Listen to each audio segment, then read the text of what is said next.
ఎంత టేస్టీగా ఉంటుందో దాని ప్రాసెస్ కూడా అంత బాగుంటుంది. సో దానికోసం గోధుమ పిండిని తీసుకోవాలి, కమ్మటి నెయ్యిని తీసుకోవాలి, కలర్ఫుల్ కోసం పసుపుని తీసుకోవాలి, రుచి కోసం సాల్ట్ని తీసుకోవాలి. అదేవిధంగా వాటర్ని యాడ్ చేసుకొని కొంచెం మంచిగా మెత్తగా కలుపుకొని 2 అవర్స్ పాటు రెస్ట్ ఇస్తే బొబ్బట్లు పొంగుతాయి. 2 అవర్స్ పాటు నానబెట్టిన శనగపప్పుని ఉడికించుకొని మిక్సీ జార్కి వేసేసి మిక్సీ వేసి పేస్ట్ చేసుకొని పక్కన పెట్టేసుకోవాలి.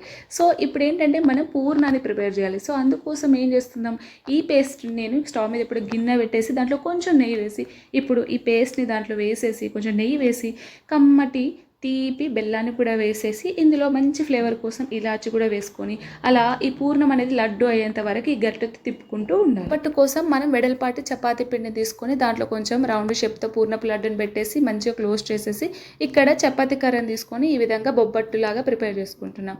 ఇప్పుడు ఏంటంటే ఇంకా స్టవ్ మీద ప్యాన్ పెట్టేసి ఈ బొబ్బట్టు అంటే తయారైన బొబ్బట్టుని స్టవ్ మీద పెట్టేసి కొంచెం నెయ్యి వేసుకొని కాల్చుకుంటే సరిపోతుంది.